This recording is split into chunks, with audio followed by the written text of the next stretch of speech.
जय श्री राम सभी भक्तों को। जय माता की। फिर एक नई वीडियो के साथ हाजिर हो गए हैं और आज की जो हमारी वीडियो है इसमें आप बताइए, अगर हमारी दीपक की बाती में फूल बन रहा है तो हमें क्या क्या करना चाहिए।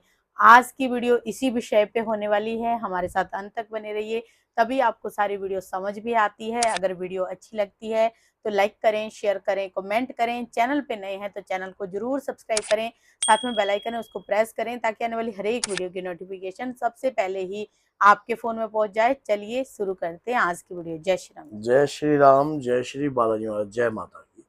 दीपक में अगर फूल बनता है तो हमारा विश्वास जो है वो दृढ़ होता है। हमारे इष्ट पे, हमारे आराध्य पे पूर्ण रूप से विश्वास। क्योंकि ऐसा लगता है जब वो चक्रधारी फूल हमें दीपक की लो में दिखाई देता है, ऐसा लगता है कि हमारी सरकार का आशीर्वाद हमें प्राप्त हो रहा है, पल पल प्राप्त हो रहा है, पल पल। अब जो आपके साथ हो रहा है, अगर आपके दीपक में लगातार दिया जोत बाती जो है बन रही है, क्योंकि इस टॉपिक पर वीडियो बनाने का एक सबसे बड़ा कारण ये है कि लोग हमें अपनी फोटो भेजते हैं और फिर पूछते हैं कि अगर हमारे दीपक पे फूल बन रहा है तो हमें क्या करना चाहिए और ये क्यों बन रहा है। पहली बात तो दीपक पर अगर फूल बनता है तो आपकी सरकार की कृपा आपके ऊपर होती है, आपके इष्ट, आपके आराध्य की कृपा आपके ऊपर होती है। अगर वो कृपा ही तो है, तभी आप पूजा करने के लायक हो रहे हो। क्योंकि कई बार हम ये सोचते हैं, ऐसे बहुत सारे भक्तों के मन में आ जाता है कि दीपक में फूल तो बनता है लेकिन मन फिर भी संतुष्ट नहीं होता, मन में कहीं ना कहीं कंठिस भावना रहती है। कई बार हृदय बहुत ज्यादा दुखी रहता है, पेन रहता है, मन परेशान रहता है। अगर फूल बन रहा है, गुरु जी कहते हैं कि फूल बनता है, लेकिन ये फिर क्यों हो रहा है। सबसे बड़ी बात ये होती है कि भक्त की आस्था जो है, उसका जो विश्वास है अपने इष्ट के प्रति अगर पूर्ण रूप से दृढ़ है, मजबूती वाला है, तो वो कहीं ना कहीं अपने इष्ट की आराधना करेगा। और आराधना कर कर वो उसके मन में ये रहेगा कि हाँ भाई, तो भगवान भी उसकी परीक्षा लेते हैं, पग पग पर परीक्षा लेते हैं, ताकि उसकी साथ उसकी परीक्षा में ठेस लगे, वो कमजोर हो। अब आप कहोगे कि भगवान ऐसा क्यों चाहते हैं। भगवान ऐसा चाहते हैं कि कहीं ना कहीं अगर हम अपने इष्ट की आराधना कर रहे हैं, पूजा कर रहे हैं, तो एक मजबूत बन जाए। जब तक कोई आदमी गिरेगा नहीं तो वो सीखेगा कैसे, कैसा कोई कार्य करेगा। अगर हम अपनी भक्ति पर डगमगाएंगे नहीं तो हमारी भक्ति पर मजबूत कैसे होंगे, कैसे होंगे। भगवान स्वयं ही हमें सुख देते हैं और स्वयं ही हमें दुख देते हैं। कई बार अपने उस दुख का चेहरा हम नहीं देखते, सुख का चेहरा देख लेते हैं। अगर सुख होता है तो भगवान ही दे रहा है, अगर दुख होता है तब ये दुख कहां से आ गया, हम तो भगवान की आराधना कर रहे हैं। सुख और दुख दोनों एक ही पहलू हैं, वो भी भगवान के द्वारा दिया गया है और वो भी भगवान के द्वारा दिया गया है। अब हम ये देखते हैं कि दुख में सिमरन सब करे और सुख में करे ना कोई, जे सुख में सिमरन करे तो दुख का एक होए। जो पल है, जो बीत रहा है, जो चल रहा है, वो परमात्मा का ही है, वो सब हमारे इष्ट आराध्य का ही है। हमारे दीपक की बाती में अगर फूल बन रहा है तो कहीं ना कहीं हमें अपने इष्ट के प्रति क्या क्या कार्य करने चाहिए। एक तो नित्य नेम, हमें अपनी पूजा से कभी दूर नहीं होना चाहिए। हमें अपनी पूजा जो है समय पे करनी चाहिए।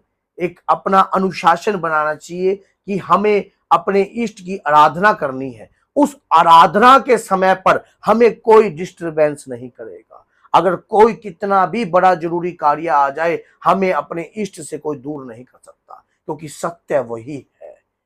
चाहे कितनी भी मुश्किलें आ जाएं। बहुत सारी लेडीजों के साथ ऐसा कार्य होता है, माता की भक्त करती हैं, तो वो कहते हैं कि लेडीज जब मेंस्ट्रुअल पीरियड में होती है तब भक्ति ना नहीं करती हैं।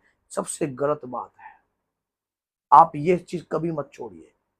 आप चाहे मंदिर में प्रवेश ना कीजिए, लेकिन जो नित्य नेम आपने अपने इष्ट आराध्य के प्रति लिया है, आप बाहर बैठकर भी पूजा कर सकते हो। अपने इष्ट की पूजा कभी नहीं छोड़नी चाहिए। बल्कि कहते हैं कि जब कोई व्यक्ति किसी पास नौकरी करता है, जब नौकरी करता है तो वो जब सुबह से लेकर शाम तक नौकरी करता है, उसका टाइम पीरियड पूरा हो जाता है।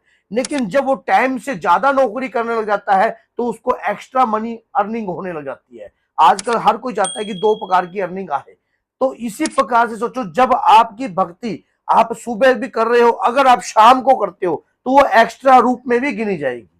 इसीलिए आपको अपनी भक्ति की ताकत को बढ़ा देना चाहिए, उसको घटाना नहीं चाहिए। अगर आपकी भक्ति की ताकत बढ़ेगी तो सोचो कितनी बड़ी कृपा आपके ऊपर होगी। अगर आपकी दीपक की बाती में फूल बन रहा है, ये कार्य अपने जीवन में कभी नहीं छोड़ना। फिर एक बात ये, अपने इष्ट आराध्य को हम भोग लगाते हैं। अब भोग लगाते हैं और भोग लगाने के बाद आज तो हम भोग लगा रहे हैं। मैंने बहुत सारे भक्तों के साथ ऐसे काम देखा है कि शुरू शुरू में तो वो बहुत जब अगर कोई पूजा पाठ पकड़ते हैं तो बड़ी इंटरेस्टिंग रूप से करते हैं, बहुत बढ़िया रूप से करते हैं, बड़ी मजबूती रूप से करते हैं। लेकिन जैसे ही समय टपता है तो अपने इष्ट की आराधना के अंदर कटौती कर देते हैं। उनके प्रति भोग लगाना तो छोड़ो, वो कहते हैं कि आज तो हम बाहर खाए। आप सोच के देखो, अगर आप रोज डेली की आदत डाल रहे हो अपने इष्ट को भोग लगाने, क्या आपके इष्ट आपके आराध्य आपको ये कह रहे थे कि आप हमें रोज डेली भोग लगाओ? अगर आप लगा रहे हो और उसके बाद 2 दिन आप बाहर जा रहे हो, बच्चों के साथ घूमने जा रहे हो, फिर उसके बाद आपने जो आदत डाली वो आपने डाली, आपके इष्ट ने आपके आराध्य ने ये बात नहीं कही। बाबा कभी भी नाराज नहीं होते अपने भक्त से। हमें कई बार ऐसी ऐसी त्रुटि कर देते हैं जिससे वो शक्तियां नाराज होती हैं। जो जैसे कि हनुमान जी कभी नाराज नहीं होते, लेकिन उनके वीर हर वक्त वो नाराज हो जाएंगे क्योंकि आपने आदत डाली है। इसी प्रकार अगर आप अपने इष्ट की आराधना कर रहे हो, पूजा कर रहे हो, जो नित्य नेम आपने किया है, चाहे अपने अंतर मन का भोग लगाइए, अंतर मन की प्रार्थना से भोग लगाइए, 10 मिनट ध्यान लगाकर भोग लगाइए। कई बार हम ऐसी परिस्थितियों में होते हैं और हम अपने इष्ट की आराधना कर सकते हैं। आराधना कर कर अपने इष्ट का ध्यान कर कर सच्चे मन से कहिए कि मैं आत्मा से आपको भोग लगा रहा हूं, मेरी खुद की आत्मा से आपको ये भोग लगा रहा हूं, वही टाइम वही नित्य नेम। तो ये चीजें जो है बहुत जरूरी है। अगर दीपक में फूल बन रहा है तो ये चीजें आप अपने जीवन में अनिवार्य कर दीजिए, अपने जीवन के अंदर जरूरी कर दीजिए।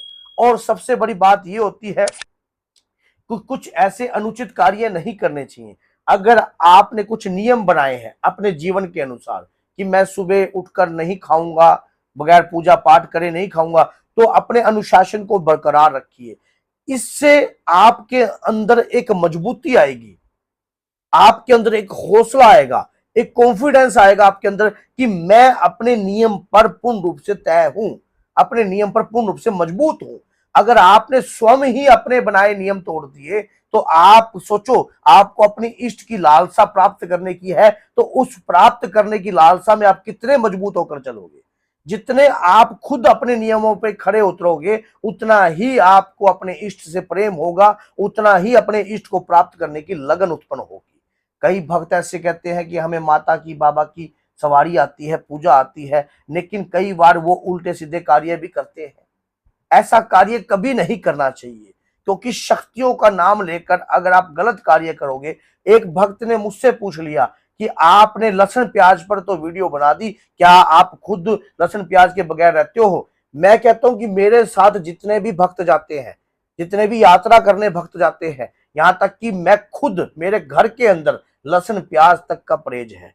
मैं ये नहीं कहता कि लहसुन प्याज कोई बुरी वो है, बस तामसिकता हमारे जीवन में हम उसको अप्लाई नहीं करते, अब उसको धारण नहीं करते। हमने अपने इष्ट के प्रति पूर्ण विश्वास, पूर्ण दृढ़ रूप से हमने उनकी सेवा करनी है। इस चीज को ही निर्धारित करना है, इस चीज को ही हमने अपने जीवन के अंदर धारण करना है।